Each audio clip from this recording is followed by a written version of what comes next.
من يهده الله فلا مضل له ومن يضلله فلا هادي له ونشهد أن لا إله إلا الله وحده لا شريك له ونشهد أن سيدنا وسندنا وحبيبنا ونبينا ومولانا محمدا عبده ورسوله.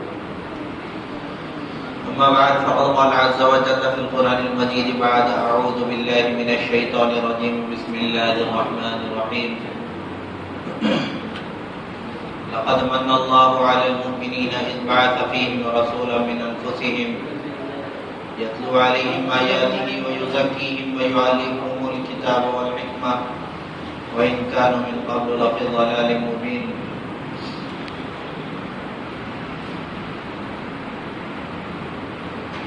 وقال النبي صلى الله عليه وسلم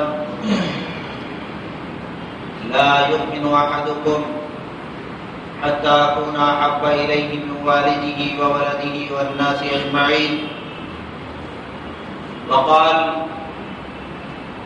لو كان موسى حيا لما وسعه إلا اتباعي أو كما قال عليه الصلاة والتسليم. میرے محترم بزرگوں اور عزیزوں،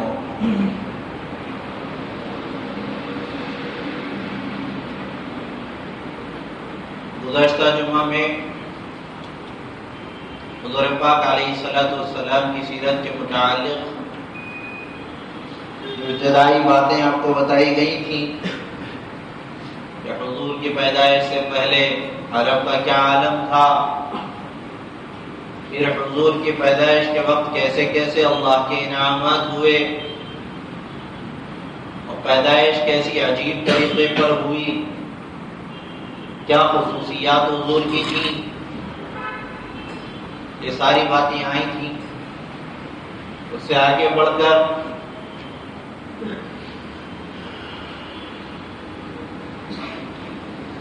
ایک بات آپ کو مزید یہ بتانا ہے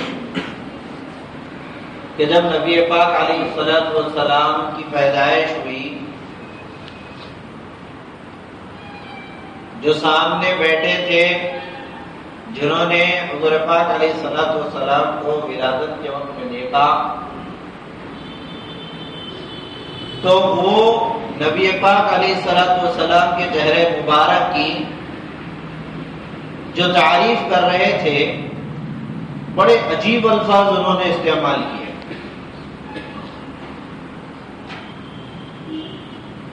وہ کیا الفاظ تھے؟ انہوں نے کہا کہ نبی پاک علیہ الصلوۃ والسلام کا چہرہ انور کیا کا اس وقت کیا حال تھا جب ابھی صرف پیدا ہوئے، نبوت نہیں ملی تھی، صرف پیدائش کے وقت. لکھا ہے، روایتوں میں بات ملتی ہے، یتلألأ وجهه تلألؤ البدر تلألؤ القمر لیلۃ البدر. نبی پاک علیہ الصلوۃ والسلام کا چہرہ مبارک ایسے چمک رہا تھا، اتنا نور آپ علیہ الصلوۃ والسلام کے چہرے انور پر تھا، ایسے چمک رہا تھا جیسے 14ویں رات کے چاند میں چمک ہوتی. یہ تو صرف سمجھانے کے لیے، ورنہ چاند کی نسبت حضور سے کرنا مناسب نہیں ہے. چاند تو حضور کے سامنے کوئی حیثیت نہیں رکھتا.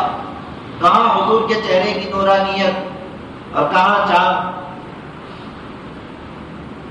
لیکن چونکہ چاند کو لوگ خوبصورتی کے لیے تعبیر کرتے ہیں، آج کل اکثر ہماری مائیں بھی کہتی ہیں میرا چاند سا بیٹا ہوا، خوبصورتی کو بتانے کے لیے چونکہ وہ استعمال کرتی ہیں.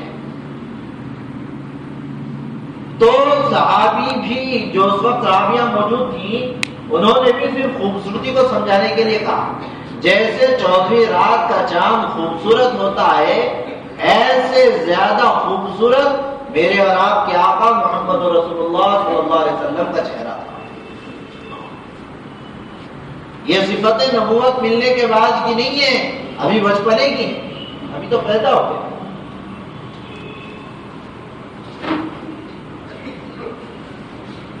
پھر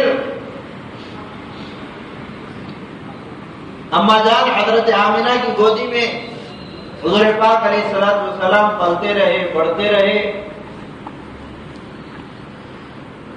جب 6 سال کی عمر کو آئے، جب نبی پاک علیہ الصلوۃ والسلام کی عمر مبارک 6 سال کی تھی، تو اللہ نے ماں کا سایہ بھی چھین لیا. اما جان حضرت آمنہ حضور پاک علیہ الصلوۃ والسلام کی 6 سال کی عمر میں آپ سے رخصت ہو گئی. اور رخصت کہاں ہوئی؟ سفر ہو رہا تھا، گھر پہ بھی نہیں ہوئی رخصتی، انتقال گھر پہ نہیں ہوا. چلو بھائی گھر پہ ہوتا تو کچھ تسلی ہوتی، بیٹھتے، اطمینان حاصل کرتے، دل کو تسلی مل سکتی. نہ، اللہ نے آزمائشیں دینا تھا، تربیت کرنا تھا.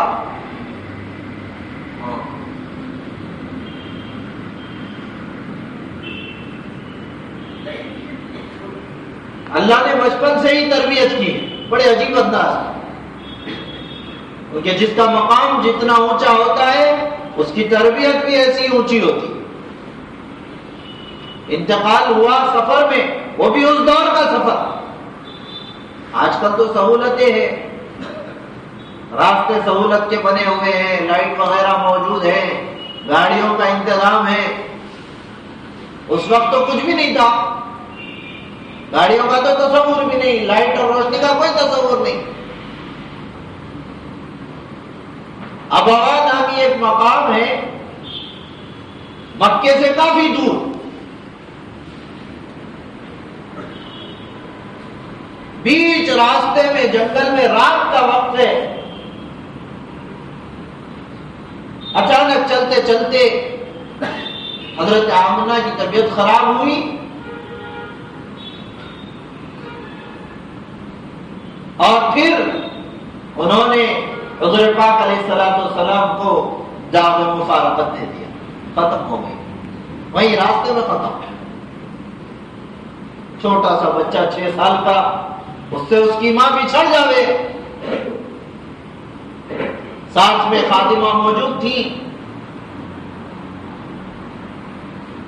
وہیں پہ تدفین کا انتظام کر دیا، وہیں دفنا دیا ان کو. ابوا ہی میں ان کی مزار بنی ہوئی ہے.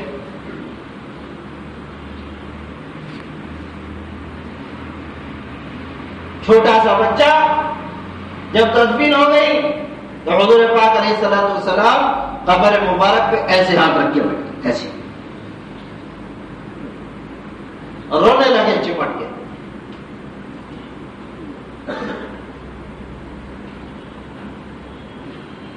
تھوڑا اندازہ لگاؤ، 6 سال کی عمر میں ماں کا سایہ سر سے اڑ گیا. باپ تو پیدائش سے پہلے ختم ہو گئے.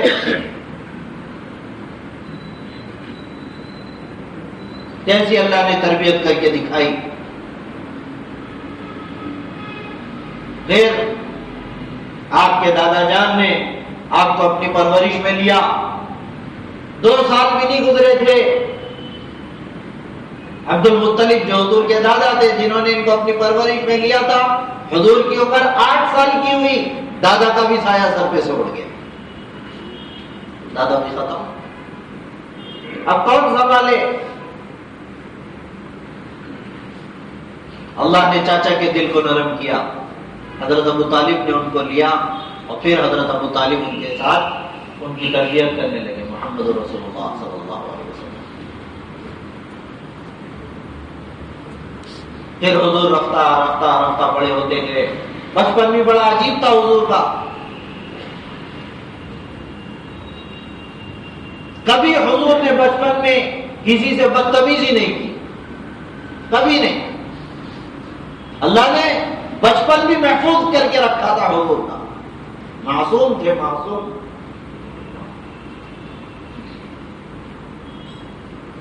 نبی معصوم، ان کی نبوت معصوم، ان کا بچپن بھی معصوم تھا.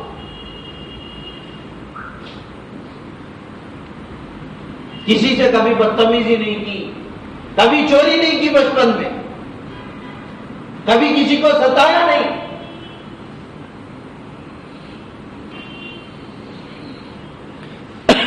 زیادہ اوقات خاموش رہے. بچے تو چیختے پکارتے ہیں، کھیلتے کودتے ہیں، لیکن حضور کا بچپن بڑی سنجیدگی کے ساتھ. کیوں؟ اللہ نے نبی بنانا تھا. ہاں، تو صفات بچپن ہی سے نبیوں کے ڈالے ہوئے تھے، تو نبیوں کے سردار تھے.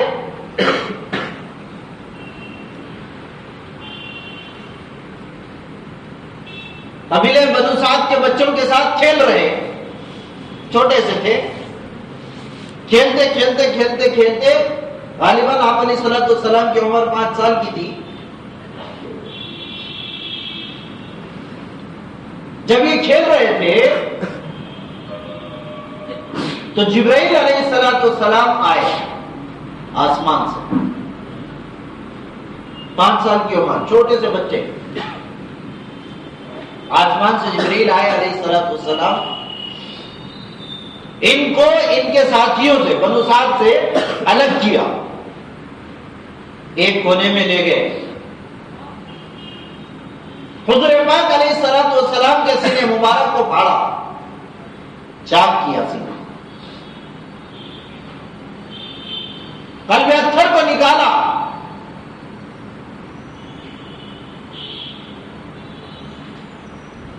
اپنے ساتھ جنت کا ایک کٹورا لائے تھے سونے کا بنا ہوا، زمزم کے پانی سے قلب اطہر کو دھویا.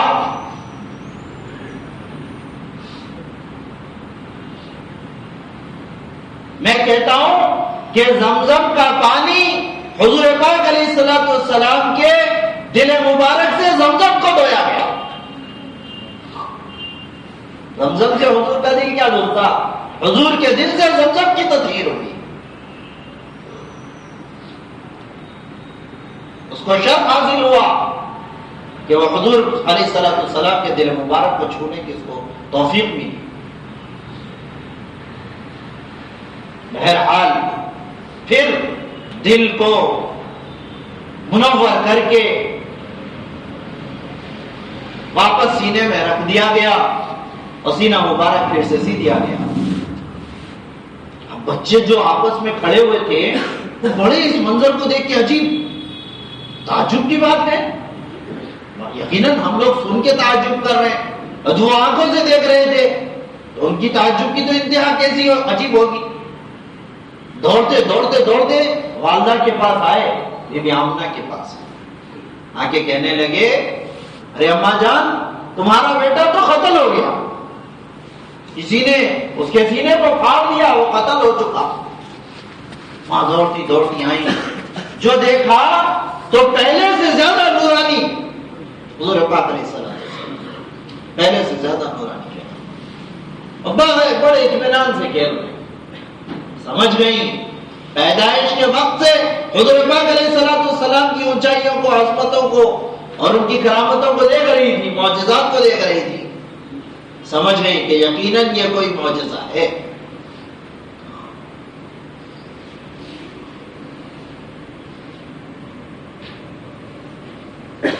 پھر ہوتے ہوتے ہوتے ہوتے حضور پاک علیہ السلام بڑے ہوتے گئے.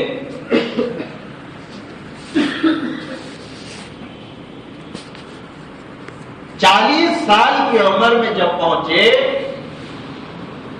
تو نبی کریم صلی اللہ علیہ وسلم کو اللہ نے نبوت سے سرفراز کر دیا. 40 سال تربیت کی، اس کے بعد میں حضور پاک علیہ السلام کے دل مبارک پر وحی کا نزول فرمایا. سب سے پہلی وحی اقرأ باسم ربک الذی خلق، خلق الانسان من علق. تعلیم کی اہمیت بتائی.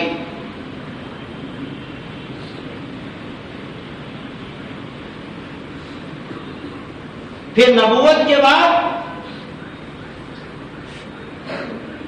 جیسے ہی نبوت ملی،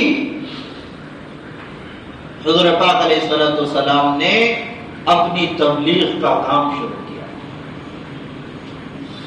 ابتدا اپنے گھر سے کی. ابتدا کہاں سے ہوئی؟ خود اپنے گھر سے.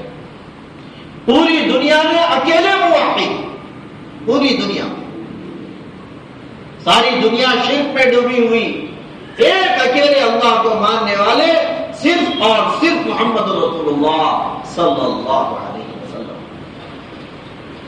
اب اندازہ لگائیں کیسے حضور نے تبلیغ کی ہوگی، کیسے دین کو پہنچانے کی ذمہ داری کا بیڑا اٹھایا. اکیلے کھڑے ہو، یہ نہیں سوچا میں اکیلا ہوں، میرے سامنے ساری دنیا ہے. اتنی دنیا کے لوگوں کو میرے ذریعے سے کیسے ہدایت ملے گی، یہ نہیں سوچا، بلکہ اللہ کے حکم کو اپنی عقل کے سامنے رکھ دیا. اپنا ذہن نہیں چلایا، اللہ کے حکم کو آگے رکھا.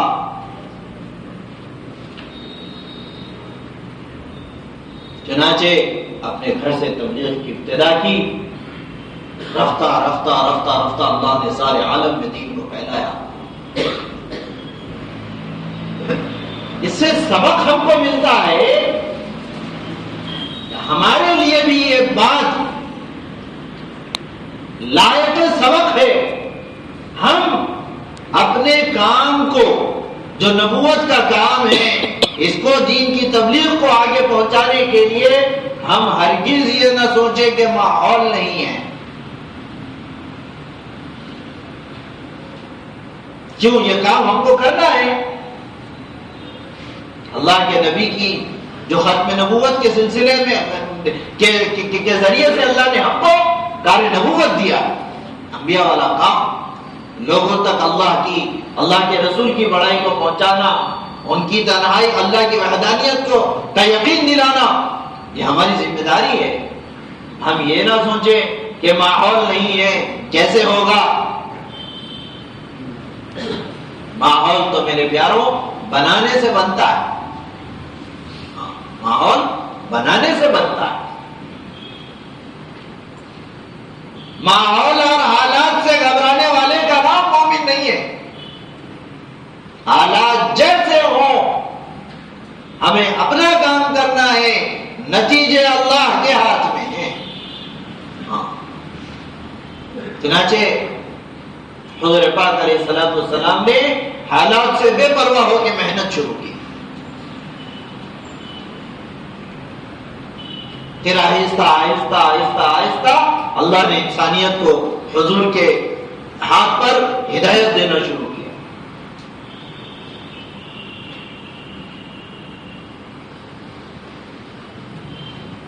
انسان تو انسان،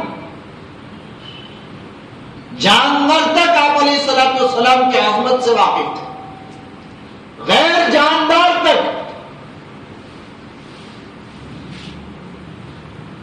ان کو تک اللہ کے نبی صلی اللہ علیہ وسلم کی عظمت کا پتہ تھا. یہ تو افسوس ہے ہم انسان ہو کر حضور پاک علیہ الصلوۃ والسلام کی عظمت کو نہیں جان سکے. بڑے افسوس کی بات ہے. بے شمار واقعات روایتوں میں ملتے ہیں کہ کیسے کیسے اللہ کے نبی صلی اللہ علیہ وسلم کی عظمت کو جانوروں نے سمجھا تھا، درختوں نے سمجھا تھا. ہاں، ضب ایک جانور ہوتا ہے جس کو اردو میں گو کہتے ہیں. گو عرب کا ایک مشہور جانور ہے، ایک ہاتھ کے برابر اتنا ہوتا ہے، اتنا سا جانور، بڑا مضبوط. تو لوگ اسلام سے پہلے اس کا گوشت کھایا کرتے تھے شکار کر کے. اردو میں اس کو گو کہتے ہیں، گا واو اور ہا آخر میں گو. عربی میں اس کو ضب کہتے ہیں. میں آپ کو بتا رہا ہوں کہ جانوروں کے اندر کیسا یقین تھا، میرے نبی کی نبوت کا کیسے ان کو پتا تھا. بہت غور سے سنیں ان واقعات کو. چنانچہ ایک بدو عرب کے لوگ، دیہاتی لوگ، کم عقل کے ہوتے، کچھ سمجھتے، کسی کی نہیں سمجھتے، پکے دیہاتی، عقل کے اعتبار سے انتہائی کمزور.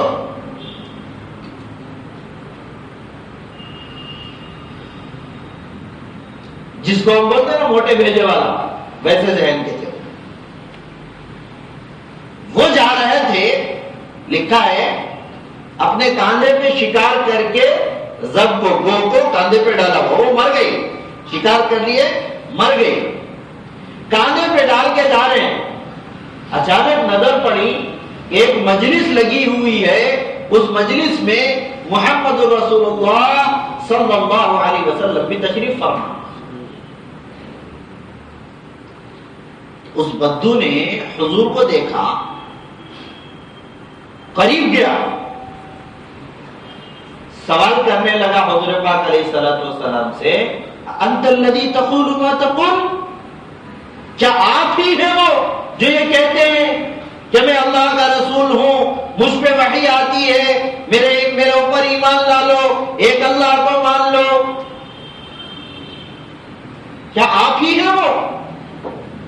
اللہ کے نبی صلی اللہ علیہ وسلم نے فرمایا، ہاں وہ میں ہی ہوں جو یہ کہتا ہوں کہ مجھ پر اللہ کی وحی آتی ہے اور اللہ ایک ہے اور میں اللہ کا رسول ہوں اور اس کی میں دعوت بھی دیتا ہوں. تو وہ جو بدو تھا اس نے غصے میں اپنی جہالت کا اظہار کیا. کیسے؟ کاندھے پر سے وہ جو جانور تھا مرا ہوا گو، اس کو اٹھایا اور زور سے زمین پہ حضور کے سامنے پٹکا، اوندے کر کے پٹک کے کہنے لگا، لا اؤمن اویؤمن ھذا الضب، لا اؤمن اویؤمن ھذا الضب، اگر تجھ پر یہ گو، یہ جو جانور مرا ہوا ہے، یہ ایمان لا لے تو میں تجھ پہ ایمان لاؤں گا.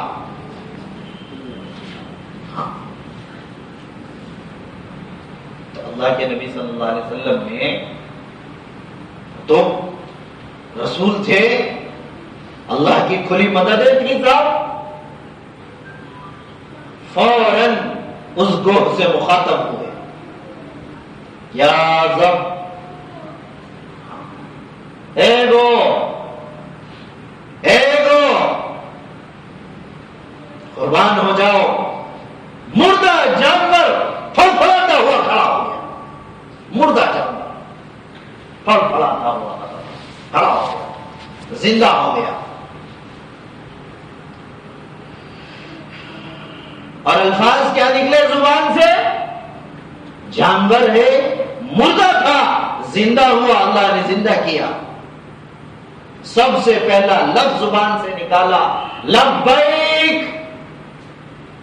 لبیک وسعدیک یا زین مواقع یوم القیامہ. کتنے پیارے الفاظ. جانور بولتا ہے کہ نہیں؟ جانور کوئی بولتا ہے؟ اس نے بولا اور فصیح اور عربی زبان میں بات کی، بہترین عربی زبان. یہ کون دکھا رہا ہے؟ یہ اللہ کی قدرت کے کرشمے دکھا رہا ہے، اپنے نبی کی عظمت بتا رہے ہیں. میرے نبی کا مقام دیکھو.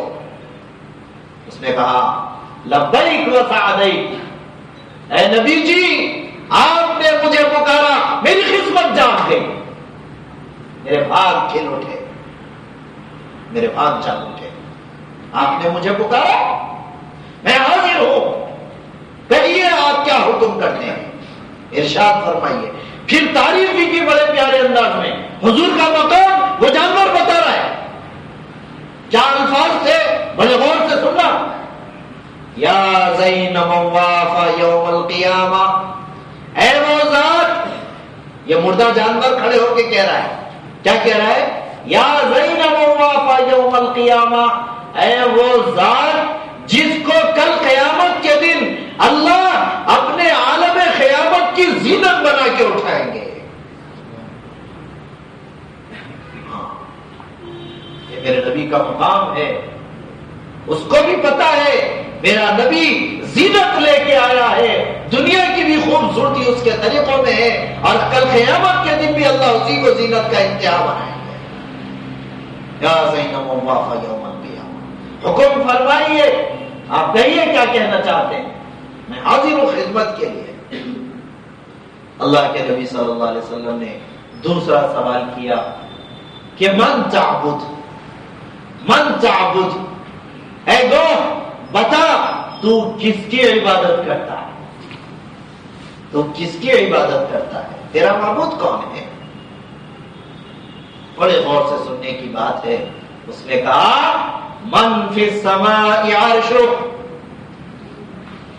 من فی السماء عرشہ، اس اللہ کی میں عبادت کرتی ہوں یا کرتا ہوں جس کا عرش آسمانوں میں رکھا ہوا ہے۔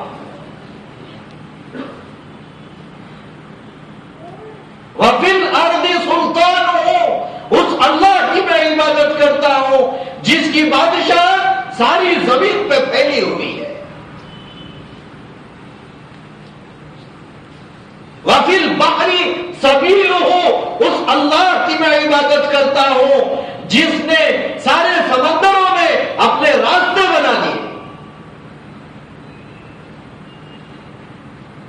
وفی الجنت رحمتہ، اس اللہ کی میں عبادت کرتا ہوں جس نے اپنی رحمت کا مظہر جنت کو بنایا ہوا ہے۔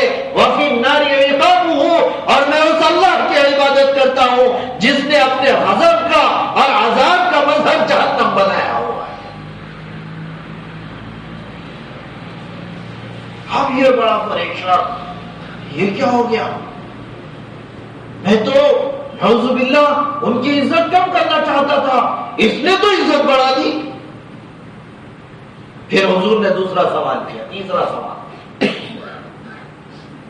دیکھو یہ جانور جانتے ہیں عظمت میرے نبی کی، افسوس ہم اور آپ انسان ہو کے نبی کی عظمتوں کو نہیں جانتے۔ تیسرا سوال اللہ کے نبی نے کیا، من انا، من انا، میں کون ہوں، میرے بارے میں تیرا کیا خیال ہے، میرے بارے میں تیرا کیا خیال ہے؟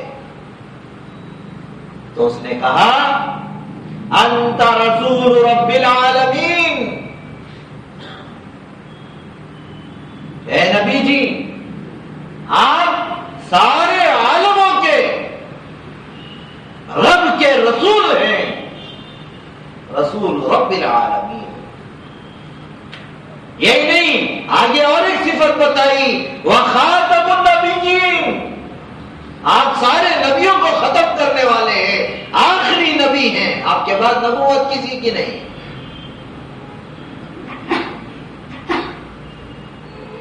پھر آگے ہمارے اور آپ کے لیے سبق، وہ جانور کیا کہتا ہے، قد صدق، قد افلح من صدقک، اے نبی جی جس نے آپ کا کہا مان لیا وہ کامیاب ہو گیا۔ قد افلح من صدقک، جس نے آپ کا کہا مان لیا وہ کامیاب ہو گیا۔ وقد خاب من کذبک، جس نے آپ کو جھٹلا دیا وہ ناکام ہو گیا۔ جانور میرے نبی کی عظمت بتا رہا ہے۔ ہر چیز، ہر ادا میرے محبوب کی اللہ نے محفوظ کر رکھی ہے۔ اور ایک بات بتاؤں، اللہ کے ہم پہ کتنے انعامات نہیں ہوئے آج تک؟ کوئی گن سکتا ہے اللہ کے احسانات کو؟ ارے گن سکتے ہیں؟ نہیں۔ اتنے احسان کرنے کے بعد کبھی اللہ نے ہم پہ احسان نہیں جتایا، کبھی نہیں، کہیں اللہ نے جتلایا نہیں کہ میں تم پہ احسان کر رہا ہوں، کبھی نہیں جتلایا اللہ۔ لیکن ایک موقع ایسا ہے، ایک موقع جس پہ اللہ احسان جتلا رہے امت پہ، اپنا احسان جتلا رہے۔ کون سا موقع؟ میں نے قرآن ابتدائی آیت میں قرآن کی آیت تلاوت فرمائی، لقد من اللہ علی المؤمنین، اللہ نے ایمان والوں پر احسان کیا، اللہ نے ایمان والوں پر احسان کیا۔ کب؟ اذ بعث فیہم رسولا، جب ان کے اندر رسول محمد صلی اللہ علیہ وسلم کو بنا کے بھیجا۔ حضور کی بعثت اتنی عالی شان ہے کہ ان کی بعثت پر اللہ احسان جتلا ہے. اندازہ لگاؤ. میرا نبی بڑی اونچی شان والا ہے. جانوروں نے اللہ کے نبی کی عظمت کو سمجھا. ہمیں کیا ہو گیا؟ ہمیں کیا ہو گیا؟ کس غفلت کی آندھی میں بہ رہے ہیں. جھاڑیاں. حضور پاک علیہ الصلوۃ والسلام استنجا کرنے کے لیے گئے. پیشاب کا تقاضا ہوا, راستے میں رکے. جب وہاں پہنچے پیشاب کرنے کی جگہ تو جھاڑیاں بہت چھوٹی چھوٹی تھی, چھوٹی چھوٹی. کوئی جھاڑی اتنی بڑی نہیں تھی کہ اس کی آڑ میں پردہ فرما کر حضور پاک علیہ الصلوۃ والسلام استنجا سے فارغ ہو سکے. خادم حضرت جابر رضی اللہ عنہ ساتھ تھے. حضور پاک علیہ الصلوۃ والسلام نے حضرت جابر سے کہا کہ اے جابر جاؤ اور جھاڑیوں سے کہہ دو کہ محمد صلی اللہ علیہ وسلم کو استنجا کا تقاضا ہے, وہ استنجا فرمانا چاہتے ہیں. جھاڑیوں سے کہہ دو کہ پردہ کر دیں. کس سے کہہ رہے؟ جھاڑیوں سے. جھاڑیوں سے کہہ دو کہ پردہ کر دیں. جابر رضی اللہ عنہ نے جا کر کہہ دیا. اپنی عقل نہیں لڑائی, یہ تو جھاڑیاں ہیں کیسے کریں گی, کہ نا حضور کی ارشاد ہو کے رہے گا. یقین تھا. لکھا ہے کچھ جھاڑ ادھر سے, کچھ جھاڑ ادھر سے, کچھ ادھر سے, ایک کے اوپر ایک تہبتیں اتنا جمع ہو گیا, جھوٹ بنا دیا کہ حضور کے لیے پردہ بن گیا. حضور استنجا فرما چکے. اس کے بعد حضور نے کہا جاؤ اپنی جگہ پہ. جھاڑیاں واپس اپنی جگہ پہ چلی گئی. حضرت انس رضی اللہ تعالیٰ عنہ ساتھ ہیں, سفر کر رہے. حضور پاک علیہ الصلوۃ والسلام تبوک سے واپس آئے. تبوک کا واقعہ جو ہوا تھا اس کے بعد واپس آئے, بہت تھکے ہوئے تھے. آرام فرمانے کے لیے ایک جگہ آرام کیا. جب لیٹے تو کیکر کا ایک درخت حضور سے بہت دور تھا, دور کھڑا ہوا, اپنی جگہ لگا ہوا تھا. حضور صلی اللہ علیہ وسلم یہاں آرام فرما رہے, وہ بہت دور ادھر تھا. حضور تو آرام فرما رہے تھے, حضور نے کچھ دیکھا نہیں تھا. حضرت انس دیکھ رہے ہیں, ساتھ میں خدمت کے لیے موجود تھے. حضرت انس نے دیکھا وہ کیکر کا درخت وہاں سے چلتا ہوا, جیسے انسان چلتے ہوئے آتے ہیں, چلتا چلتا چلتا چلتا چلتا حضور کے پاس آیا. کچھ دیر کھڑا رہا, واپس اپنی جگہ چلا گیا. وہاں اپنی جگہ پہ فکس ہو گیا. جب حضور پاک علیہ الصلوۃ والسلام اپنے آرام سے بیدار ہوئے تو حضرت انس رضی اللہ تعالیٰ نے سوال کیا, یا رسول اللہ صلی اللہ علیہ وسلم, بڑا عجیب منظر میں نے آج دیکھا. وہ جو کیکر کا درخت ہے وہ چلتا چلتا جیسے انسان چلتے ہیں ویسے چلتا ہوا وہ آپ کے پاس آیا. آنے کے بعد کچھ دیر وہ کھڑا رہا, پھر واپس اپنی جگہ چلا گیا. یہ کیا ماجرا تھا؟ تو اللہ کے نبی صلی اللہ علیہ وسلم فرمایا وہ جھاڑ مجھ سے دور تھا. اس نے اللہ سے گزارش کی, اس کے اندر یہ جذبہ پیدا ہوا کہ وہ میرا دیدار کرے. اس نے اللہ سے دعا کی, اللہ مجھے حضور پاک علیہ الصلوۃ والسلام کا دیدار کرا دے. وہ آیا, اس نے میرا دیدار کیا, اس کا جگر ٹھنڈا ہوا, وہ واپس چلا گیا. یہ جھاڑ ہے, جھاڑ درخت. ہر چیز محفوظ میرے پیاروں, ہر چیز محفوظ میرے نبی کی. کیا سیرت بتاؤں آپ کو. یہ تو افسوس ہے ہم انسان ہو کر حضور کو نہیں سمجھے. ہم نے صرف محبت کے دعوے کو حضور کی عظمت سمجھ لیا. یقیناً محبت بھی ضروری ہے. میں نے کہا تھا گزشتہ جمعہ میں, محبت کے ساتھ ساتھ اطاعت بھی ضروری ہے. اللہ کے نبی کے دونوں طریقے کی حدیثیں ہیں. اللہ کے, میں نے خطبے کے شروع میں حدیث سنائی, لا یؤمن احدکم حتی اکون احب الیہ من والدہ وولدہ والناس اجمعین. اے ایمان والو, تمہارا ایمان اس وقت تک کامل نہیں ہو سکتا جب تک میری ذات تمہارے لیے, تمہارے ماں باپ, تمہاری آل اولاد اور ساری کائنات سے زیادہ قریبی اور محبوب نہ ہو جائے. تمہارا ایمان اس وقت تک مکمل نہیں ہو سکتا. ایک حدیث یہ. دوسری ایک اور حدیث ہے, فرمایا لو کان موسیٰ حیا لما وسعہ الا لاتباعی، کہ اگر موسیٰ علیہ السلام زندہ ہوتے تو موسیٰ علیہ السلام کو بھی میری اطاعت کرنا لازم ہو جاتا۔ یہ اس بنیاد پہ میں نے آپ سے کہا کہ ہمارے لیے دونوں چیزیں ضروری ہیں، صرف محبت کافی نہیں، صرف اطاعت کافی نہیں ہے، دونوں چیزوں کو ساتھ لے کے چلنا ہے۔ محبت بھی ضروری ہے، اطاعت بھی ضروری ہے۔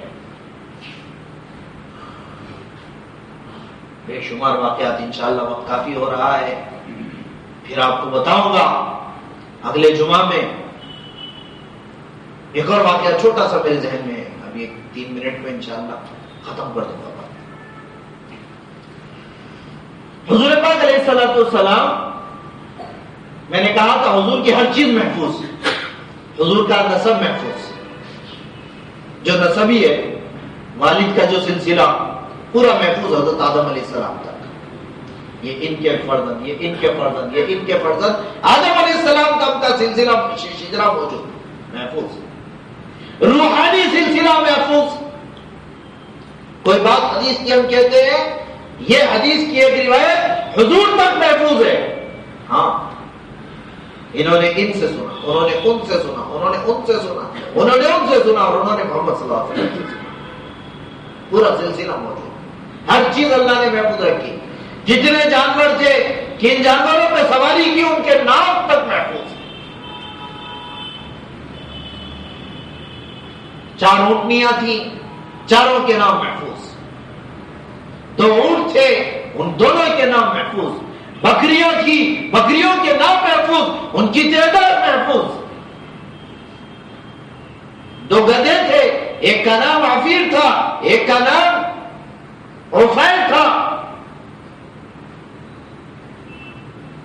دونوں کی اللہ نے ادائے محفوظ۔ ارے اللہ کے نبی کی خدمت میں رہنے والے گدھے تک کی اللہ نے حفاظت کی، یہ میرے نبی کا مقام ہے، کیا ہم ان کی عظمت کو سمجھ سکتے ہیں؟ مدینے میں حضور پاک علیہ السلام جس منبر پہ ٹیکا لگا کے رکھتے تھے، وہ ٹیکے مبارک پہ جو ٹیکا تھا وہ کھجور کے درخت کا تنا تھا، کھجور کے درخت کا تنا۔ کھجور کے درخت کا جو تنا ہوتا ہے وہ بہت سخت ہوتا ہے، بہت سخت، آدمی کو کبھی اس وقت دھانس بھی چپ جاتی ہے، اتنا سخت۔ لیکن اللہ کے نبی صلی اللہ علیہ وسلم جب ٹیکا لیتے تھے، حضور کا ارشاد ہے، میں جب ٹیکا لیتا ہوں تو یہ تنا گدے سے زیادہ نرم ہو جاتا میرے لیے۔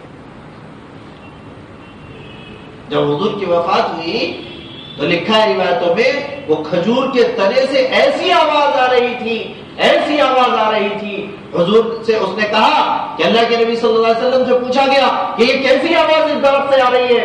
حضور نے کہا کہ یہ میری جدائی کی کہ غم میں رو رہا ہے، کھجور کے تنے کی بات کر رہا ہوں، انسان نہیں۔ پھر حضور نے کہا کہ تم کیوں رو رہے ہو؟ کہ حضور آپ کی جدائی کا غم میں نہیں برداشت کر سکتا۔ حضور نے کہا کیا تم اس بات پہ خوش ہو کہ کل جنت میں تمہارا درخت میری جنت میں لگ جاوے؟ کہا اگر ایسی بات ہے تو میں تیار ہوں۔ حضور نے اس کو تسلی دی جنت میں اپنا درخت بنانے کی۔ جب جا کے وہ خاموش ہوا، حضور نے ارشاد فرمایا اگر میں اس کو تسلی نہیں دیتا تو یہ قیامت تک روتا رہتا میری جدائی، قیامت تک روتا۔ گدھا جو وفات، میں نے کہا حضور کی جب وفات ہوئی تو یہ دیوانوں کی طرح مدینے کی گلیوں میں چیختا ہوا پھرتا، حضور کی جدائی کو برداشت نہیں کر سکا، آخر ایک کنویں میں کود کے ختم ہو گیا۔ جانوروں کی عظمتیں حضور کے تعلق سے میرے پیاروں، اللہ کرے اللہ ہم کو حضور کی سیرت سمجھا دے، صحیح معنوں میں حضور کا عامل بنا دے، سیرتوں پہ ہم عمل کرنے والے بن جائیں۔ انشاءاللہ اگلے جمعے میں مزید بات ہوگی۔ اللہ مجھے آپ کو، ساری امت کو کہنے سننے سے زیادہ عمل کی توفیق